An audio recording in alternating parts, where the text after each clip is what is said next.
Bismillahirrahmanirrahim. Assalamualaikum warahmatullahi wabarakatuh. Alhamdulillahirabbil alamin wassalatu wassalamu ala asyrafil anbiya'i wal mursalin wa ala alihi wa sahbihi ajma'in. Subhanaka la ilma lana illa ma 'allamtana innaka antal alimul hakim. Rabbi shrah li sadri wa yassir li amri wahlul 'uqdatam min lisani yafqahu qawli. Allahumma shalli ala sayyidina Muhammadin abdika wala haula wala quwwata illa billahil azim. Amma ba'd. Alhamdulillah, syukur kepada Allah Taala. So, di malam ini mudah-mudahan semua yang berada di dalam program ini diberi kesihatan oleh Allah Subhanahu Wa Taala dan sentiasa dipelihara oleh Allah Subhanahu Wa Taala. Dan mudah-mudahan kita di musim yang nampak semakin hari COVID semakin naik, jadi kena memperbanyakkanlah amal-amal ibadat. So kena pesan memesan lah. Kita kena saling pesan, memperingati antara satu sama lain kepada sahabat-sahabat kita yang lain. Jadi yang peringat apa? Yang amal. Kita pun alhamdulillah, kita pun mungkin Allah bagi hidayah cepat sikit. Lambat cepat tu kerja Tuhan. Tapi bila Allah campak hidayah pada kita tu, kita dah mula mengorak langkah. Jangan tunggu-tunggu lagi. Mana-mana yang tak kena muhasabah kita, amal kita. So waktu ini yang waktu yang kita sangat-sangat kritikal.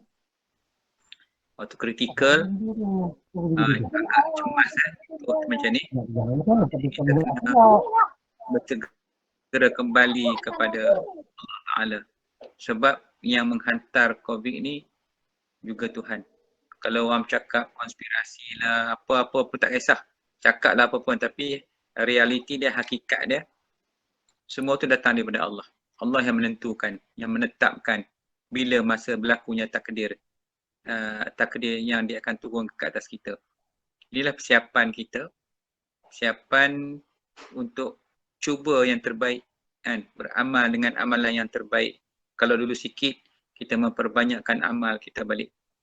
Bukan senang lah, kita kadang-kadang waktu yang macam ini kita tak tahu apa akan jadi, kan? Tak boleh baca.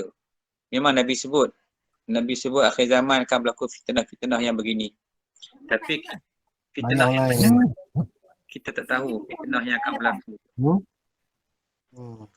Macam COVID ni pun mungkin ada dulu, saya ingat ada tahun 1956, satu filem dokumentari daripada England. Dia ada buat dokumentari, dalam tu dia sebut tahun 56, dia ada sebut tentang akan berlakunya corona pada benda lain masa ni nak kira nak apa semua. Dah berlaku. Kemudian ada satu kumpulan pemuzik daripada Indonesia dalam corona. So jadi corona ni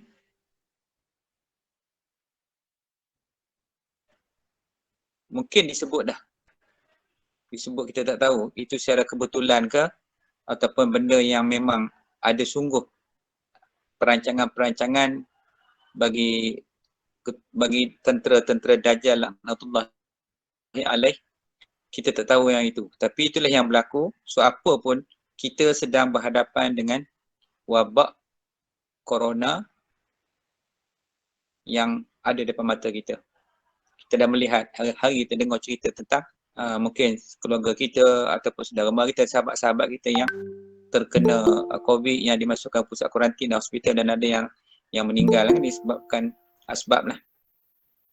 Jadi inilah kita kena bersegera. Sebab itulah kita nak baca. Semalam pun saya dah cerita, saya dah terang tentang kenapa kita nak bagi salam pada Rasulullah, kenapa kita bagi salam pada Jibril, ni pada Nabi Khidir, pada Syekh Abdul Qadir Jani, pada sahabat Nabi. Semua ni adalah sebagai tawasul kita. Bagi ahli sunnah wal jemaah, tawasul tak ada masalah lah, kita boleh bertawasul. Kita bukan minta kepada orang yang kita tawasul, tetapi sebagai pengantara untuk menyampaikan kepada Allah. Sebab maksud tawasul itu sendiri adalah untuk membawa nama yang Allah sebut ibtaghu ilaihil wasilah, dan tuntutlah olehmu akan wasilah. Wasilah ni maknanya membawa jalan yang menyampaikan kepada Allah. Jadi kita nak bagi kepada Allah tu, kita pun tak tahu macam mana jalan lah. Yang kalau orang tanya kita nampak tak jalan? Yelah, kita nampak ibadat yang kita buat. Kita nampak hari ni amal yang kita buat. Semayang, soal apa-apa dalam rukun Islam, dalam rukun iman, itu yang kita amalkan. Tapi perjalanan kita ke sana, kita pun tak tahu macam mana rupa.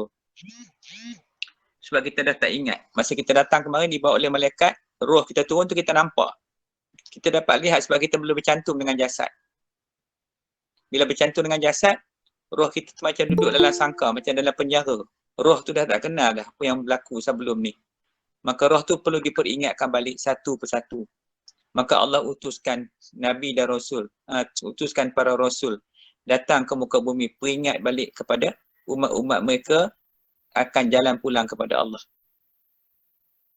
Nak balik kepada Allah tu, sebab tu kena ikut Nabi, kena ikut Rasul. Pasal Rasul tu utusan Allah. Mereka yang tahu macam mana jalan nak balik kepada Allah. Kita ni memang tak nampak jalan lah, gelap gelita sebenarnya. Tak tahu jalan mana kita nak tuju. Kau tanya siapa pun kan, cakap boleh lah. Orang boleh cakap. Tanya siapa pun boleh cakap. Realiti ni bagaimana? Kita tak pernah masuk dalam alam-alam mistik, dalam alam-alam ketuhanan. Kita tak pernah lalu alam jabarut. Kita tak pernah lalu alam malakut. Kita tak pernah lalu. Jadi macam mana kita nak cakap, kita nak balik kepada Allah? Yang tahu jalan tu Rasul. Rasul yang tahu, dia yang lalu. Semua Rasul lalu jalan tu. Dia ingat disebut apa? Sekarang ni di mana Nabi Ibrahim? Nuh, langit yang ketujuh. Dan Nabi-Nabi menduduki langit-langit. Maka maknanya mereka berada, mereka mengetahui akan jalan untuk balik kepada Allah Ta'ala. Kita tak tahu. Sebab tu dia datangnya Rasul. Tetapi bila lepasnya Rasul tu wafat, bagi Rasul kita Nabi Muhammad SAW, maka Nabi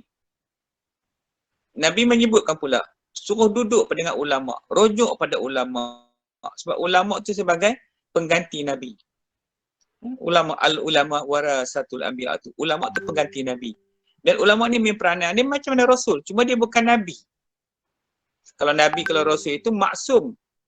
Manakala kalau para ulama muhaqqiqin, ulama-ulama yang sebenar-benar yang mencapai ketinggian darjat di sisi Allah, yang Allah bagi kurnia soleh kepada mereka itu, ulama-ulama inilah yang memperanan utama mendidik manusia balik. Dakwah mereka itu kan menyeru agar manusia balik kepada Allah, balik kepada Allah, balik kepada Allah. Kan? Jadi kalau bukan ulama, kita tak boleh ikut. Kalau bukan ulama, tak boleh ikut. Dan ulama tu ulama yang macam mana kita nak ikut ni? Sebab tu jalan ni tu sangat, orang katakan berliku-liku, bukan jalan yang mudah. Sebab tu dia ada jalan dia ada kaedah dia untuk sampai kepada Allah. Tapi sedihnya kita hari ni, mungkin sebabkan penipuan daripada Barat, 500 tahun British, Portugis. Sama je. Sebut je Portugis tu nama je. Orang-orang sama juga. Portugis, Jepun, Belanda. Datang menjajah Melaka. Datang menjajah tanah Melayu Nusantara. Musnahkan segala-galanya. Hancurkan segala-galanya. Kan? Bukan senang nak bangkitkan balik tu. Maka umat Islam Melayu ini dah lupa habis dah. Dia potong, dia cincang habis dah agama kita. Jalan-jalan nak balik kepada Allah. Dia tahu benda ni. Dia cerita dia pekafirin ni, orang kafir ni nak musnahkan orang umat Islam ni dengan cara memusnahkan tunjang dia. Apa tunjang dia? Kalau rumah yang kita buat, kalau rumah kampung lah, tunjang tu tiang seri dia. Tiang seri ni yang kena dibinasakan. Maka demikian juga dengan para kafirin ni. Dia nampak tunjang tu. Maka tunjang tu syahadah. Lepas tu dihilangkan syahadah. Kita tak jumpa. Sebab tu sampai hari ni kalau kita mengaji masuk universiti pun apa pun, benda tu dah tak ada, dah hampir tak ada. Tapi ada dalam rukun Islam. Mustahil. Rukun yang begitu pertama, yang Allah letak yang pertama tu maknanya yang paling penting lah. Yang paling penting tu yang pertama. Lepas tu baru nombor 2. Pemenang, nombor 1 kan. Mana ada pemenang nombor 2? Maknanya pemenang. Maknanya rukun syahadat tu yang pertama sekali, yang sangat-sangat penting, dihilangkan. Tiba-tiba datang rukun yang kedua je. Masyarakat Melayu pun semua buat solat je. Syahadah orang tak peduli dah. Kemudian datang bulan Ramadan. Memang berialah kita orang Islam sambut Ramadan. Sepatutnya memang macam itu. Tapi syahadah, kita tak nampak kemeriahan. Kemeriahan dalam dunia Melayu ni, whatever di sini Indonesia atau di mana kita lihat, tidak berlaku kemeriahan untuk menyambut akan 2 kalimat syahadah. Hingga kan anak kita yang cukup akil balik itu pun kita sia-siakan kehidupan mereka itu, kita lepaskan macam itu saja. Sepatutnya kita buat majlis tu khusus untuk kita talkinkan anak kita atau cucu kita yang dah sampai akil balik. Sebab apa? Kita letakkan dia tu di tempat yang mulia, kata ni tempat peringkat permulaan Islam. Sebab dia kena terima bebanan taklif, kan? Perkara yang taklif syarak tu, hukum tu, bebanan dan kita bincang semalam tu. Inilah perkara dia. Maka sebab tu benda ni sangat penting. Jadi kemeriahan dalam 2 kalimat syahadah tu hilang. Dan sekarang ni kita yang tinggal berapa kerat ni, yang berapa kerat malam ni tak tahu lah tinggal berapa kerat lagi. Kan? Inilah yang ada pun yang kita harapkan. Walaupun kita tak pandai tapi sekurang-kurangnya kita ambil peranan. Kita suburkan kehidupan kita tu, rumah tangga kita, kehidupan kita siang malam untuk membangkitkan balik, menghidupkan balik akan kemuliaan 2 kalimat syahadah tu. Tak apa, kita tak reti pun tak apa. Yang penting mengaji macam ni sikit-sikit, yang kita sebarkan. Kita sampaikan kepada sesiapa yang adakan kekenalan kita, yang duduk dalam grup WhatsApp. Kita kan banyak, saya rasa setiap orang ada grup WhatsApp macam-macam. Post saja, orang ikut-ikut tu nombor 2. Tugas kita aku dah buat dah. Sekurang kita tak pandai tapi kita dah send. Marilah mengaji, kalau free masuk je lah link gitu. Sungguhnya ada inisiatif usaha kita. Sebab kita kena. Sebab itulah yang kita nak bincang malam-malam kuliah tu sangat detail lah. Saya cuba bagi fokus macam mana kepentingan 2 kalimat syahadah, walaupun orang tak bincang bab ni. Susah nak jumpa orang bincang, tak apa. Kita bincanglah sekadar yang kita mampu. Saya pun bukanlah pandai, bukanlah mampu hebat sangat. Tapi sekadar nak kongsi apa yang kita dah lalui selama hari ni. So kita nak perkenalkan, kita nak bawa, kita nak sebarkan. Pasal tak boleh simpan benda ni. Dia kena sebar, tu dakwah Nabi. Sebab Nabi, daripada Nabi Adam AS sampai Nabi Muhammad, tak ada apa yang dia bawa, hanya satu je. Kalimat tauhid. Iaitu kalimat taqwa, iaitu kalimat syahadah. Ini yang dibawa oleh Nabi dan Rasul. Jadi malam ni, begitu juga. So sebelum kita terus ke kuliah, kita nak zikir kan. Kita nak baca balik, nak berdoa kepada Allah kan. Mudah-mudahan kita bukan nak potong. Kita bukan nak minta suruh Tuhan tarik cepat-cepat naik. Baca malam ni, esok nak minta Tuhan naik. Tak boleh nah. Sebab ni takdir. Takdir ni. Bila takdir ni, tu saya sebut mari, bila takdir ni, sebelum kedatangan wabak, kita boleh minta tolak bala. Bila datang wabak, kita duduk dalam bala tu dah. Dalam wabak tu. Dalam musibah ni. Bila duduk dalam musibah, cara dia dah jadi lain. Dulu kita bebas jalan mata-mata. Datangnya wabak, kita tak bebas dah. Maka maknanya tu dia panggil norma baru. Pendekatan kita, cara kita nak melayan kehidupan kita ni dah berubah dah. Bukan macam sebelum ni lagi dah. Mungkin kita tak dapat merasai lagi dah nikmat yang sebelum ni. Boleh travel satu dunia, boleh pergi umrah, pergi haji, berjalan, nak pergi bila-bila. Anytime, anywhere we can go. Jadi sekarang ni bukan lagi masa tu. Masa tu dah berubah. Keadaan dah berubah. Cara pemikiran kita pun dah berubah. Jadi Allah nak kita ni takdir dia. Jadi bila persoalan takdir ni kita kena yakin, jangan kita tentang takdir. Sebab tu hak Tuhan. Kita hidup dalam takdir Tuhan. Jadi ni kena faham baik-baik. Sebab tu dalam qada dan qadar ni kita faham baik-baik. Sebab tu dia hukum dia, qada-qadar duduk bawah sekali. Pas pening kepala nak mengaji. Nak faham pun rumit, susah. Kadang-kadang kita rasa macam tak suka benda tu. Kan? Apa yang berlaku kat kita ni kan, kita suka tak kadang-kadang ada yang kahwin. Contohlah kita ambil kahwin. Bila masa belum kahwin, bercinta. Dah kahwin, lelaki kata kat bini, kalau aku tahu aku dah tak kahwin kamu. Bini pula kata kalau saya tahu saya tak kahwin dengan abang. Contoh macam tu. Tapi dah kahwin dah kan. Itulah takdir. Macam tu. Jadi takdir ni benda yang Allah dah paksa letak atas kita. Kita kena terima benda tu. Allah nak tengok kita reda tak reda. Nak capai martabat radhiyallahu anhum wa radu'an. Kan? Nak tengok reda tak kita. Allah reda tak. Allah tu reda kat kita, kita kena reda kat Tuhan. Kalau kita tak reda kat Tuhan, tak jadi apalah. Maknanya kita tak setuju dengan apa yang Tuhan takdir atas kita. Sedangkan Tuhan tahu apa saja. Tuhan jadikan kita, dia susun jadual kita. Dia susun kehidupan kita tu. Bayangkan punya trilion manusia hidup atas muka bumi ni, Allah boleh susun seorang-seorang. Sakit hari ni nak sakit kat mana? Hari ni sakit lutut. Lutut bengkok, makan ubat, helok lubat. Semua Tuhan susun. Bayangkan kita nak banding, kita nak faham Tuhan tu macam mana punya hebat. Itulah kehebatan Tuhan. Allah tahu setiap satu pergerakan yang berlaku. Tidak ada satu benda yang bergerak atas muka bumi ini Melainkan semua dalam takluk kudrat dan iradat ilmu Allah Ta'ala. Semua dalam takluk ilmu Tuhan. Kan? Tuhan tahu segala-galanya. Lepas tu kita yang kita dah baca fi kulli lamhatin tu. Setiap kerelipan mata, wa nafasin, setiap nafas yang keluar masuk. Semua tu dalam takluk ilmu Tuhan. Semua tu Tuhan tahu. Hebat Tuhan macam itu.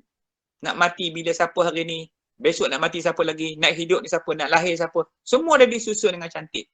Dan semua tu kita hidup dalam takdir. Cuma Allah nak tengok kita, murid tu tak reda kat aku.